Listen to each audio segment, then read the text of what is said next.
I'm Larissa Cahute with the Province newspaper and VancouverDesi.com, and we are here with two of Verinder Rizzoti's One Surrey candidates, Cal DeSange, who has worked with the Vancouver Police Department for 15 years, and Berg Maida, who has been with the Surrey RCMP for more than 35 years. So we're going to ask them some questions about crime in Surrey, where they can pull from their policing background.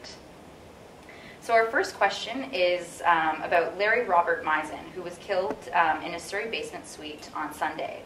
The province learned that Misen was an enforcer, working the drug trade for years, taking over crack houses, and beating and threatening dealers and prostitutes. How is it possible that a man like this was able to terrorize the streets of Whalley for so many years? Well, I can certainly start off, and I'll let Cal jump in here. Everybody in Canada has and is protected by the Charter of Rights. Larry is also protected by the Charter of Rights, so we can't just assume that he's guilty on everything that he is accused of. We have to take time and build a case, make sure that everything is solid before we can arrest and prosecute him. I believe that the police were in fact working on this case, however, perhaps not enough evidence or something was lacking before taking any action. Certainly, as a result, there was a murder, and Larry was killed by unknown people. And I'm presuming during the course of Merv's deployment as well with the RCMP, clearly he must have run into drug offenders who were responsible for enforcing the open-air drug market. I'd allude to my personal experience as well, that over the course of 8 years working in the downtown east side as a beat officer, multiple times I saw individuals that were engaged in the open-air drug market and enforcing within that arena as well. However, as in reference to what Merv's saying as well, there are constitutional rights that we can't necessarily infringe on under the Charter of Rights and Freedoms.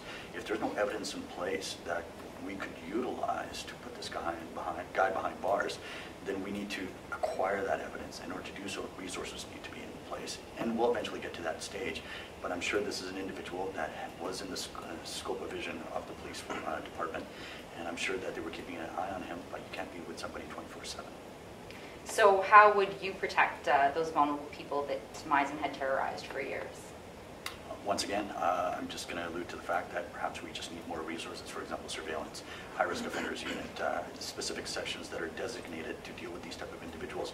Case in point, in downtown east side, if we had specific targets or individuals that we needed to keep our focus on, those are the ones that we put all our resources towards and utilize our resources to get charges if they were applicable. We also see time and time again people are afraid to come forward and talk to the police, talk to anybody for fear of retribution. We have to make sure that we are out there talking to these vulnerable people and providing a confident level and a sense of security that they can talk to the police to gather this information to work on the bigger picture and prosecute these people. And how do you create that sort of comfortable atmosphere so that they feel okay coming forward? Going into the general public, talking to the vulnerable people, getting to know who they are, and on a daily basis, not on just an infrequent, but get to know them and make sure they know who you are, build up a rapport with these vulnerable people. Okay. So next question. High-risk sex offender Raymond Lee Casey is charged with killing Surrey teen Serena Vermeersch. Her body was dumped by railway tracks on the outskirts of Newton, and BC Corrections issued a warning when Casey was released last summer. Even Mayor Diane Watts questioned his release. So how is it possible that a person so supposedly dangerous could be out on the street? Once again, for that person to get released, it would have to be done under regulation and supervision. And as long as he satisfied the stipulations for release, there was no reason to keep him. And once I'll point back to the fact that we can't necessarily infringe on somebody's rights. If they've satisfied all the necessary criteria to be released, then they need to be. However, once they do come out and realization is that this person is a dangerous offender with susceptibility to probably reoffend very soon again, that's somebody that we need to utilize our resources and focus on him. And if we can catch him at the act, that would obviously be ideal. So how should someone like that be managed in the community? Well, I think there can be tighter provisions placed on this person.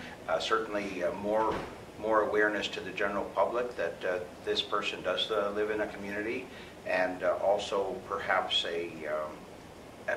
some type of a bracelet to monitor his activities. It may not prevent the crime, but it would certainly advise him that, police are monitoring. It's impossible to monitor all these high-risk people on a 24/7 basis. Cost is prohibitive, but we can take other measures to make sure that the community is safe and these people are monitored. So in essence, it's a two-tier response. So the first tier would be essentially to deter him by engaging in whether it's devices or supervision, to keep an eye on him and let him know that he's being actively monitored. But secondly, also reaching out into the general public, and whether that's done through regulated channels, through recovery homes and so on and so forth. If he does go missing from a recovery home, that's something that's immediately brought to the attention of police anyways, as per protocol.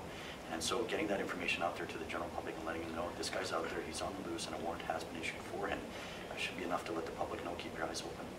I think we have to make sure that all regulatory bodies work together to make sure that these people are constantly on the radar scope. Okay. And hockey mom Julie Pascal was killed in a random act of violence that sent the Surrey community reeling. How do you restore feelings of safety and security to a population that continues to feel unsafe and consistently ranks crime as the #1 issue facing the city?